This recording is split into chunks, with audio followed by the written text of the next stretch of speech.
Palakkad railway division വിഭജനത്തിൽ കേരളത്തിന്റെ തിരിച്ചടി, കർണാടകത്തിന് നേട്ടം. മൈസൂരു റെയിൽവേ ഡിവിഷന്റെ വരുമാനം വർദ്ധിക്കും. വാർഷിക വരുമാനത്തിൽ 500-600 കോടി രൂപ വർധനവാണ് ഉണ്ടാവുക. എന്നാൽ പനമ്പൂർ നഷ്ടമാവുന്ന പാലക്കാട് ഡിവിഷന്റെ വരുമാനം ചോർത്തും.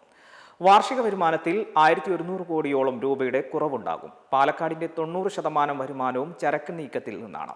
മംഗളൂരു സെൻട്രൽ മംഗളൂരു ജംഗ്ഷൻ സ്റ്റേഷനിൽ പോകുന്നത് ടിക്കറ്റ് വരുമാനത്തെയും ബാധിക്കും.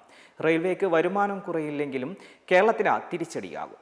പാലക്കാട് ഡിവിഷന്റെ നിലനിൽപ്പ് പ്രതിസന്ധിയിലേക്കും നീങ്ങും. അതേസമയം പാലക്കാട് ഡിവിഷനെ വെട്ടിമുറിച്ച് ഉള്ളാൾ മുതൽ മംഗളൂരു റെയിൽവേ സ്റ്റേഷൻ അടക്കമുള്ളവയാണ് മൈസൂരു ഡിവിഷന്റെ ഭാഗമാകുന്നത്. ഇതോടെ മംഗളൂരുവിൽ നിന്ന് പുറപ്പെടുന്നതും കേരളത്തിലൂടെ സഞ്ചരിക്കുന്നതുമായ ട്രെയിനുകളുടെ നിയന്ത്രണം പൂർണ്ണമായും മൈസൂരു ഡിവിഷനിലേക്ക് മാറ്റപ്പെടും. കണ്ണൂരും കോഴിക്കോടും അവസാനിക്കുന്ന ട്രെയിനുകൾ മംഗലാപുരത്തേക്ക് നീട്ടണമെങ്കിൽ ഇനി മൈസൂരു ഡിവിഷന്റെ അനുമതി കൂടി വേണ്ടിവരും. എമർജൻസി കോട്ട ടിക്കറ്റ് അടക്കം ലഭിക്കുന്നതിന് മലബാറിൽ ഉള്ളവർ മൈസൂരു ഡിവിഷനെ ആശ്രയിക്കേണ്ടി വരും. പാലക്കാട് റെയിൽവേ ഡിവിഷനിൽ കീഴിൽ ഏറ്റവും അധികം വരുമാനമുള്ള പനമ്പൂർ സ്റ്റേഷൻ അടക്കം മൈസൂരു ഡിവിഷനിലേക്ക് മാറ്റപ്പെടും. മംഗളൂരു തുറമുഖത്ത് നിന്ന് കൽക്കരി, വളം, പെട്രോളിയം അടക്കമുള്ള ചരക്ക് നീക്കുന്ന സ്റ്റേഷനാണിത്.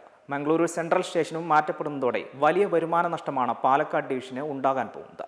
ഇത് റെയിൽവേ വികസനത്തെ ദോഷകരമായി ബാധിക്കും. അതേസമയം പാലക്കാട് റെയിൽവേ ഡിവിഷൻ വിഭജനത്തിൽ പ്രതിഷേധിച്ച് മലബാറിൽ നിന്നുള്ള UDF MPമാർ തിരുവോണ ദിവസം സത്യാഗ്രഹം നടത്തും. പാലക്കാട് റെയിൽവേ ഡിവിഷൻ ഓഫീസിന് മുന്നിലാണ് സത്യാഗ്രഹം നടത്തുന്നത്. പാലക്കാട് ഡിവിഷൻ വിഭജനം അറിഞ്ഞില്ലെന്ന റെയിൽവേ മന്ത്രിയുടെ പ്രസ്താവന അവിശ്വസനീയമാണ്. കർണാടക പിടിക്കാനുള്ള BJPയുടെ നീക്കത്തിന്റെ ഭാഗമാണിത്. തീരുമാനം പിൻവലിക്കും വരെ പ്രതിഷേധം തുടരുമെന്നാണ് MPമാർ അറിയിച്ചിട്ടുള്ളത്.